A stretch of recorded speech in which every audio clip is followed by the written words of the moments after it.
Hi everyone, I'm Carlo Bova and welcome to the Downtown Lounge.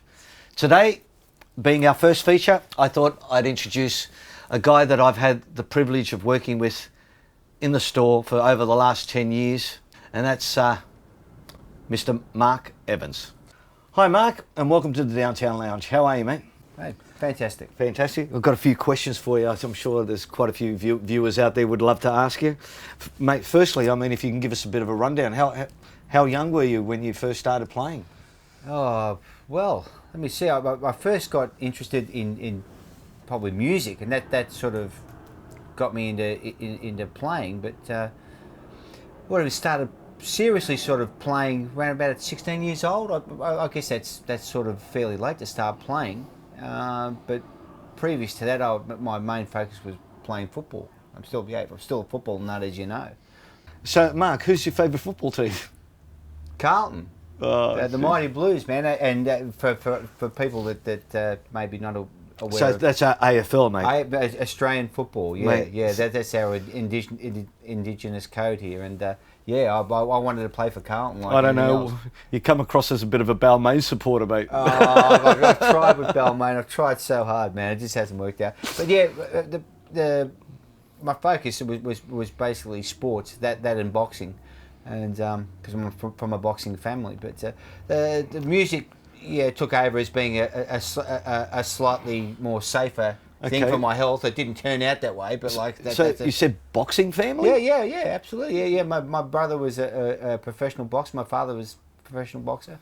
Yeah, I used to train a lot, but there's easier way to earn a dollar and get punched in the head. Let me tell you. Well, then let me ask you. So, what boxing match did you go to that inspired you to play bass? I stopped boxing and then started playing bass, and that got me into boxing in the pubs. Oh, okay. The punch-ups. Well, you know what it was like in the 70s, particularly in Melbourne. Those pubs were rough, and particularly once I joined ACDC. That was a changed your life there, a right? slightly aggressive sort of band, and we used to attract a very aggressive bunch of people to our gigs. Yeah, so there was a few riots. Okay, well, getting back to that last question that I just asked you, was there a moment, or was there a concert that you went to, or something as a 16-year-old that decided, you said to yourself, "Hey, man, I really would like to do that. Get out of boxing and start playing." Yeah, sure. What moment was that? Well, I was interested in playing and had a couple of mates, like everyone else, who were messing around with guitars, and I seemed to be able to pick it up fairly quickly. But there's a couple of pals of mine, one Graham Kennedy. Not the famous. No, not the Australian TV guy. Another guy. He works with the Wiggles now. Oh, okay. We went to see Deep Purple, Manfred Mann, and Free at Festival Hall, and I was really taken by Free. I thought I still love their music to this day. Wow. And I saw Paul Kossoff and all those guys play, and Paul Kossoff at that stage was probably only 19 or 20 anyway. And I thought, well, I'm 16, I'm starting to play, I'm enjoying this. So I thought, well, this guy's 20, he's touring the world with a band, and they're fantastic. And I thought, well, maybe it's not too far off. Maybe it can be done, But we got free tickets to the gig that night because a guy that was playing with Manfred Mann, a guy called Mick Rogers, a great guitar player. He was a good friend of the family's. Yep. So we sort of got backstage and got to meet a few of the guys, and I could see the hospitality was shown to some of these guys backstage. I thought, this is for me, man. I want to be part of this. Count me in. Fantastic. So it was fantastic. So, like the next day, what'd you do? You got up and thought, I got to go out and buy a bass, or? Oh no, I started playing at that stage, but I was just messing around on guitar, and I started playing bass. Pretty much how everyone else starts playing bass is the fact there's a bunch of guitar players around. You want to put a band together, and there's always a missing bass player. Someone's got to play bass. So I bought myself a cheap bass from a second-hand store, and remember the brand? Do you remember the brand? Oh, it was a shocker. It was some sort of Fender Precision copy. Okay. But I'm naturally left-handed, and So this bass, I thought, well, okay, I'll do a Paul McCartney. I'll just flip the bass over. But because it's like a Fender straight string pull bass, you couldn't change it because the strings wouldn't reach. Yep. So I stopped playing left-handed and started playing right-handed. So that's why I played right-handed.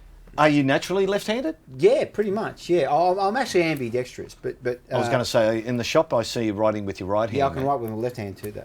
Right. Yeah. In golf? Play left-handed. There you go. And when I play tennis, I serve left-handed and play right-handed. You serve? So yeah, you actually I just serve, and a cracker goes down like that. So basically, I'm fucked up. Give me an idea what the first garage band rehearsals were like for you. Oh, pretty much the same as anyone. You know, it's just you put a band together with mates. I was playing bass when my pal Graham was playing guitar, and a guy called Mickey Smith on drums, and we just set about slaughtering Rolling Stone songs and doing bad covers of Free songs and Status Quo. Just like it was hundreds and hundreds of bands we were doing down in Melbourne at that stage. And you just learn as you go. Like, we must have made a god-awful racket, but you just learn as you go, and then you go to the next step of trying to write your own songs, and which end up being rip-offs of the covers you're doing. So, yeah. I was going to say. And you go, God, that sounds like Roadhouse Blues. And you go, oh, no, it's not. No. Okay, fair enough. As far as singing, did you ever take up any of that in the bands? I've actually started singing a bit the last few years, but no, I was just concentrated on playing bass. So I've, okay. Yeah. Oh, I did a couple of oys in ACDC, but that's about it, you know. Oi. Yeah. Okay. But that was good. But yeah. Was that in unison or was that in harmony, mate? Oh, mate, there's no harmonies in ACDC. What are you talking about? Was there a special moment, or was there a phone call or something like that when all of a sudden it transformed your life into this ACDC thing? What actually happened there? Oh, well, it's just really a case of being the right place at the right time. Or I don't know, the wrong place at the right time. I don't know what it is. But yeah, I was at my local pub, the Station Hotel in Paran, and I met up with a good pal of mine, a guy called Steve McGrath, who I used to play football with. And he'd been doing some roadie work with ACDC, and he said, "Oh, yeah, I've been roading for these guys." And I'd heard about the band. It was, you know, they were just starting to bubble under, and I think they'd been on Countdown a couple of times. Okay. I think because Countdown had pretty much just started. Yep. And I sort of heard about the band. He said, "Oh yeah, come in and see this band." He said, "You know, they do a lot of Stones covers," because that's basically what the band was doing. It was a lot of Stones covers. The first album, which was High Voltage, it had come out, and he said, "Oh, you got to see these guys." So that was the introduction. It was just a mate knowing someone, and he gave me the address of the guy's place, and I went around and paid him a visit. We just got to chatting, and it was all fairly informal. Was there another bass player in there before you? There was plenty of bass players before me. There must have been, I don't know, I'll take a stab in the dark and say half a dozen bass players before me. Okay. You read in all the books saying I'm the original bass player. That's not the fact. There was a whole bunch of guys before me. The guy who was immediately before me was George Young. Angus and Malcolm's elder brother. He was playing bass from. He had to go back to Sydney. So when I went to first see the band at the Station Hotel, Malcolm was playing bass. They were working as a four-piece band. Yeah. Wow. And okay. You know, and they were great. I loved that. They sounded fantastic four-piece. They were just a knockout. And they were playing covers? There was a lot of covers in there because back in those days the band was like playing 2 or 3 sets. Yep. And the High Voltage album was out, and they were playing the songs from the album. But as you know from buying an album back in those days, an old record was only 40 minutes. So if you played the whole album, that was a 40-minute set. So it had to be like there was a lot of Elvis Presley songs, a lot of Elvis Presley. Yeah, we used to do Heartbreak Hotel, Jailhouse Rock, all those songs. Yeah. Oh, we used to love it. Well, let me ask you: was Angus jumping around the stage then on your like a lunatic, man? The first night you went and saw them? Yeah, I was just actually Mickey, the drummer, said, "Well, what is this guy on?" I said, "Well, I don't know. I don't really know the guy." You know? But no, Angus's energy levels were just the same. It was just like manic. From the first moment I saw him play because the station hotel, when I went to see them, they played the first set and said, "Well, you get up and play the second set with us." And I said, "Oh, great!" But from the first set, I saw him playing. He was just amazing, man. Just like nothing I'd seen ever.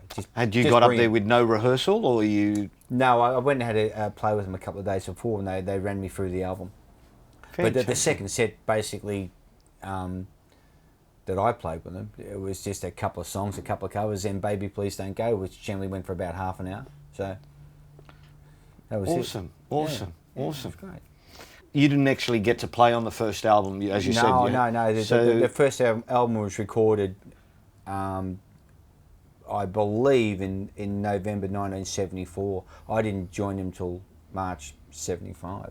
But there was the bass player before me was a guy called Rob Bailey, I believe.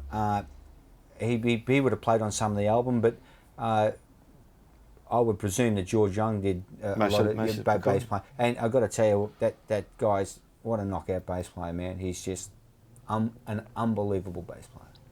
The best.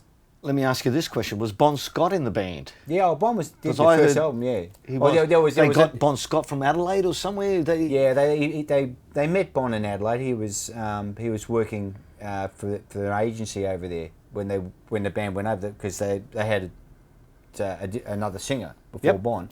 But Bon... Don't know his name? Dave Evans. Okay. Is his name, yeah. No relation. I was going to say Mark Evans, your brother. No, I'm not related to Dave. And so Bon was the right guy for the band, you know, because the band had only been going a short time before that. They started, their first gig, I think, was New Year's Eve 1973-74, you know. And so the band had only, before they went in to record their first album, the band had only been together 11 months. Wow. So it went through a number of lineup changes. Bon joined, and I you know,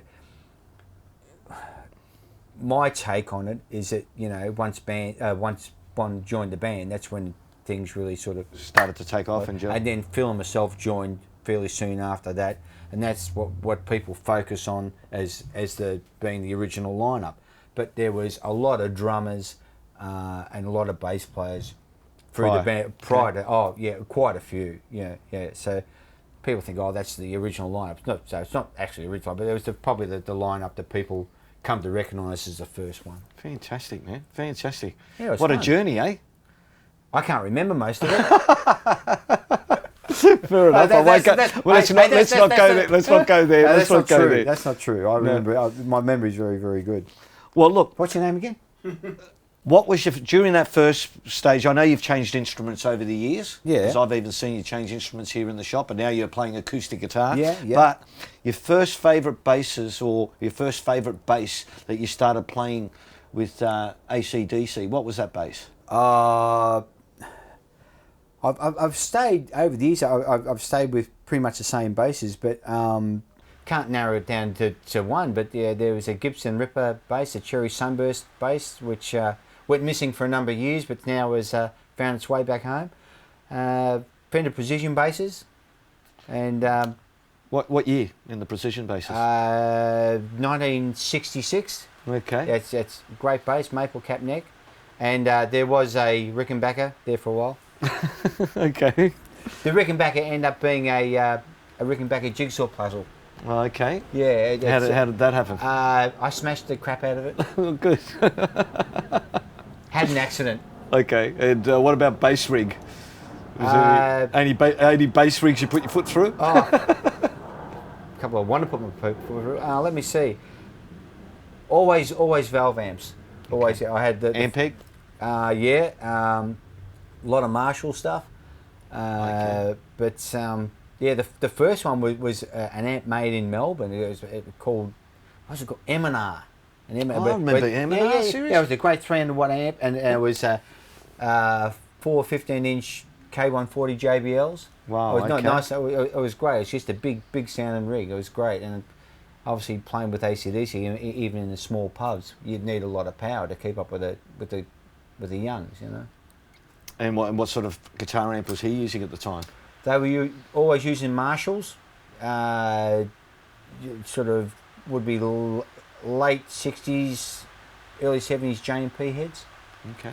Great, and just plug the they just plug the guitars into the amps, no effects, No, nothing. Straight in. straight in. And your Great little sound. M&R would keep up with those Oh, Marshalls. 300 watts. It was, it was going great, yeah. But they just, I don't know what they do now, but they just plug them straight in the amp and just great guitar sounds, man. Those guys have got the hands. Let's face it, they're great players. I didn't get a chance to go to the ACDC concert, but I've been to a lot of concerts. Yeah. And standing outside the ANZ Stadium, Yeah. while ACDC was playing inside, I got to tell you, it was the best guitar sound I ever heard. And that's from outside the arena. It was unbelievable. Oh, they're just, What a guitar sound. they're just, it's in the hands. You just, you could sit here and talk for a week about what they've done and what they're going to continue to do. Just great players, man. Top players out of the top drawer, man. They're out of the top drawer. Okay, Mark, so just to finish off the interview, mate, what I'd like to ask you is, what are you doing now? Musically, Yeah, musically, what are you doing? I know, mate, I know what you're doing during the day. You're here with me. Yeah, of course. But Yeah. musically, what are you doing? Well, I've had a bit of a crossover. I went back to guitar a number of years ago. I played guitar in a band called Heaven. We did a lot of stuff over in the States. But I've got into an acoustic duo with my pal Dave Tice. Yep. And just I've gone right back to the roots, gone back to all the blues stuff that I loved when I was a kid, all the Howlin' Wolf stuff, and Robert Johnson. And yeah, we just an acoustic duo, and I'm playing my favourite acoustics, Gibson J200s. I was going to say, I Yeah. saw a J200 last gig I came to. Yeah, so absolutely. I love them, man. They're cowboy guitars, man. I always wanted to be a cowboy.